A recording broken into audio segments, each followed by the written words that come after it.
Yes good morning friends.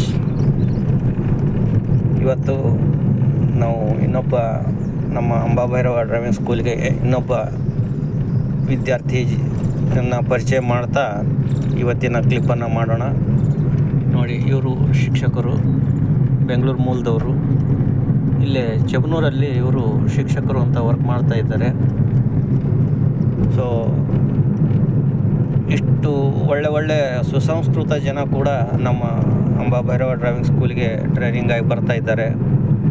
ಅದಕ್ಕಾಗಿ ನೀವು ಕೂಡ ಎಲ್ಲ ಪಾಲಕರಿಗೂ ತಿಳಿಸೋದೇನೆಂದರೆ, ಒಂದು ಸಾರಿ ನಮ್ಮ ಅಂಬಾಭೈರವ ಡ್ರೈವಿಂಗ್ ಸ್ಕೂಲಿಗೆ ನೀವು ವಿಸಿಟ್ ಮಾಡಿ ಮತ್ತು ಉತ್ತಮವಾದ ಕ್ವಾಲಿಟಿ ಫುಲ್ ಒಂದು ಡ್ರೈವಿಂಗನ್ನು ಕಲಿಯೋಕ್ಕೆ ಪ್ರಯತ್ನ ಮಾಡಿ. ನಿಮ್ಮ ಮಕ್ಕಳಿಗೂ ಕೂಡ ಅದನ್ನು ಒದಗಿಸ್ಕೊಡಿ.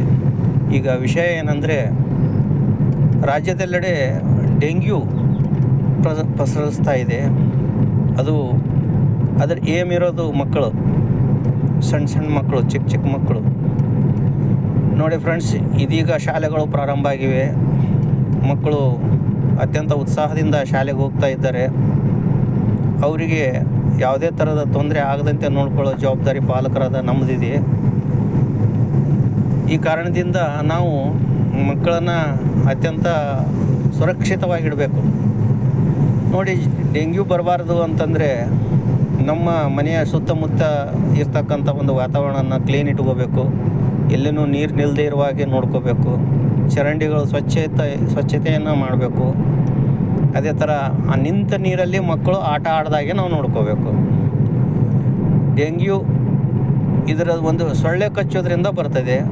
ನಿಂತ ನೀರಲ್ಲಿ ಸೊಳ್ಳೆಗಳು ಉತ್ಪತ್ತಿ ಆಗ್ತವೆ. ಆನಂತರ ಈ ನಮ್ಮ ಹೆಲ್ತ್ ಡಿಪಾರ್ಟ್ಮೆಂಟ್ನವರು ಮನೆ ಹತ್ರ ಬಂದು ಲಾವಾ ಇನ್ಸ್ಪೆಕ್ಷನ್ ಮಾಡ್ತಾರೆ. ಹಾಗೆ ಮಾಡಿದಾಗ ಅವರು ನಮಗೆ ಸಜೆಸ್ಟ್ ಮಾಡ್ತಾರೆ, ಮನೆ ಮುಂದೆ ಟಯರ್ ಬಿದ್ದಿರಬಾರ್ದು, ಅಥವಾ ಈ ಚಿಪ್ಪು ಅಂತ ಹೇಳ್ತೀವಿ ನಾವು, ತೆಂಗಿನ ಚಿಪ್ಪು, ಅದು ಬಿದ್ದಿರಬಾರ್ದು, ಅದರಲ್ಲಿ ನೀರು ನಿಲ್ಲಬಾರ್ದು. ಅದೇ ಥರ ಭಾಳಷ್ಟು ದಿನಗಳವರೆಗೆ ಯಾವುದೇ ಥರದ ನೀರುಗಳು ನಿಲ್ಲಬಾರ್ದು. ನಿಂತ ನೀರಲ್ಲಿ ಸೊಳ್ಳೆಗಳು ಉತ್ಪತ್ತಿ ಆಗ್ತವೆ. ಆ ಸೊಳ್ಳೆಗಳು ಕಚ್ಚೋದ್ರಿಂದ ಡೆಂಗ್ಯೂ ಹರಡುತ್ತದೆ. ಆ ಡೆಂಗ್ಯೂ ಒಂದು ಸಾರಿ ಬಂತಂದರೆ ಅದು ಆ ಮಗುವಿನ ಪ್ರಾಣವನ್ನೇ ಹರಣ ಮಾಡ್ತದೆ. ಆ ಕಾರಣದಿಂದ ನಾವು ನಮ್ಮ ಮಕ್ಕಳನ್ನು ಸುರಕ್ಷತೆಗಾಗಿ ನಮ್ಮ ಮನೆಯನ್ನು ನಾವು ಸ್ವಚ್ಛವಾಗಿಟ್ಟುಕೊಳ್ಳೋಣ. ಮನೆಯ ಸುತ್ತಮುತ್ತಲೂ ಯಾವುದೇ ಥರದ ಗಲೀಜಿರದಂತೆ ನಾವು ಕಾಪಾಡಿಕೊಳ್ಳೋಣ ಅಂತ ಈ ಸಂದರ್ಭದಲ್ಲಿ ಹೇಳ್ತಾ, ಮಕ್ಕಳ ಶಾಲೆಯ ಕಲಿಕೆಗಾಗಿ ನಾವು ಇದೊಂದು ಅನುಕೂಲತೆಯನ್ನು ಮಾಡಿಕೊಳ್ಳಲೇಬೇಕು. ಅದೇ ಥರ ಒಂದು ಸಾರಿ ಡೆಂಗ್ಯೂ ಆದರೆ ಮತ್ತೆ ಅದಕ್ಕೆ ಪ್ರಾಬ್ಲಮ್ ಆಗ್ತದೆ, ಮಗುಗೂ ಪ್ರಾಬ್ಲಮ್ ಆಗ್ತದೆ. ನೋಡಿ, ಒಂದು ಸಾರಿ ನಾವು ಕರೋನಾದಲ್ಲಿ ಬಿದ್ದು ಒದ್ದಾಡಿಬಿಟ್ಟಿದ್ದೀವಿ, ಹಾಗೂ ಹೀಗೂ ಮಾಡಿ ಕರೋನಾದಿಂದ ಬಚಾವಾಗಿದ್ದೀವಿ. ಈ ಮತ್ತೆ ಡೆಂಗ್ಯೂ ಅಲ್ಲಿ ನಾವು ಸಿಲುಕ್ತಾ ಇದ್ದೀವಿ. ದಿನನಿತ್ಯ ವಾರ್ತೆಗಳಲ್ಲಿ ಕೂಡ ಅದನ್ನೇ ಹೇಳ್ತಾ ಇದ್ದಾರೆ. ಆ ಕಾರಣದಿಂದ ನಾವಾರು ಈ ಡೆಂಗ್ಯೂ ಅನ್ನುವಂಥ ಮಹಾಮಾರಿಗೆ ನಮ್ಮ ಮಕ್ಕಳನ್ನು ಬಲಿ ಕೊಡೋದು ಬೇಡ. ಆ ಕಾರಣದಿಂದ ಪಾಲಕರಾದ ತಮ್ಮೆಲ್ಲರಲ್ಲಿ ನಂದು ಒಂದು ಕಳಕಳಿಯ ವಿನಂತಿ, ಎಲ್ಲರೂ ಕೂಡ ನಮ್ಮ ಮಕ್ಕಳನ್ನು ಅತ್ಯಂತ ಜೋಪಾನವಾಗಿ ಕಾಪಾಡಿಕೊಳ್ಳೋಣ. ಸಾಧ್ಯವಾದರೆ ಮಗುವಿಗೆ ಶಾಲೆಗೆ ಹೋಗುವಾಗ ಒಂದು ವ್ಯಾಸ್ಲಿನ್ ಅಂತ ಬರ್ತದೆ, ಆ ವ್ಯಾಸ್ಲಿನನ್ನು ಕೈಗೆ ಮತ್ತು ಕಾಲಿಗೆ, ಅಂದರೆ ಚರ್ಮ ಕಾಣಿಸೋ ಭಾಗಕ್ಕೆ ಹಚ್ಚಿ ಕಳಿಸ್ಕೊಡೋಣ. ಚರ್ಮ ಕಾಣಿಸೋ ಜಾಗಕ್ಕೆ ಹಚ್ಚಿ ಕಳಿಸ್ಕೊಡೋಣ. ಅಂದರೆ ಡೆಂಗ್ಯೂ ಸೊಳ್ಳೆ ಅಲ್ಲಿ ಕಚ್ಚೋದಿಲ್ಲ. ಇಂಥ ಎಲ್ಲ ಒಂದು ಮುಂಜಾಗ್ರತೆಯನ್ನು ತೆಗೆದುಕೊಂಡು ನಮ್ಮ ಮಗುನ ನಾವು ಸಾಧ್ಯವಾದಷ್ಟು ಜೋಪಾನವಾಗಿ ಕಾಪಾಡಿಕೊಳ್ಳೋಣ ಅಂತ ಈ ಸಂದರ್ಭದಲ್ಲಿ ಹೇಳ್ತಾ, ಮತ್ತು ನಮ್ಮ ಅಂಬಾಭೈರವ ಡ್ರೈವಿಂಗ್ ಸ್ಕೂಲಿಂದ ಎಲ್ಲ ಮಕ್ಕಳಿಗೂ ಶುಭಾಶಯಗಳನ್ನು ತಿಳಿಸ್ತಾ ಇದ್ದೀನಿ. ಯಾಕೆಂತಂದರೆ ಶಾಲೆಗಳು ಪ್ರಾರಂಭ ಆಗಿವೆ, ಅತ್ಯಂತ ಭರದಿಂದ ಪಾಠಗಳು ನಡೀತವೆ. ಶಿಕ್ಷಕರು ಕೂಡ ಅತ್ಯಂತ ಉತ್ಸಾಹದಿಂದ ಮಕ್ಕಳಿಗೆ ಪಾಠ ಹೇಳಿಕೊಡ್ತಾ ಇದ್ದಾರೆ.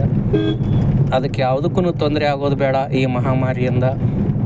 ಆ ಕಾರಣದಿಂದ ಮತ್ತೊಮ್ಮೆ ಎಲ್ಲರಲ್ಲಿನೂ ಒಂದು ರಿಕ್ವೆಸ್ಟು, ಮನೆಯನ್ನು ಮತ್ತು ಮನೆಯ ಸುತ್ತಮುತ್ತಲಿನ ವಾತಾವರಣವನ್ನು ನಾವು ಶುದ್ಧವಾಗಿಟ್ಕೊಳ್ಳೋಣ ಅಂತ ಈ ಸಂದರ್ಭದಲ್ಲಿ ಹೇಳ್ತಾ, ಇಂಥ ಹಲವಾರು ವಿಚಾರಗಳು ನಮ್ಮ ಅಂಬಾಭೈರವ ಡ್ರೈವಿಂಗ್ ಸ್ಕೂಲ್ದಿಂದ ತಮ್ಮೆಲ್ಲರಿಗೂ ಒಂದು ತಿಳಿಪಡಿಸ್ತಾ ಇದ್ದೀನಿ. ಇಷ್ಟು ಹೇಳಿ ಇವತ್ತಿನ ಈ ಕ್ಲಿಪ್ಪನ್ನು ಮುಗಿಸ್ತಾ ಇದ್ದೀನಿ. ಇದು ನಮ್ಮ ಡ್ರೈವಿಂಗ್ ಸ್ಕೂಲ್ ಇರೋದು ಯೂನಿಯನ್ ಬ್ಯಾಂಕ್ ಕೆಳಗಡೆ, ದೇವರಪುರಿಗೆ ರೋಡ್, ಅಪೋಸಿಟ್ KIB, ತಾಳಿಕೋಟೆ. ನನ್ನ ಮೊಬೈಲ್ ನಂಬರ್ ಇದೆ 886737 3685. Please once visit friends. Okay. Thank you.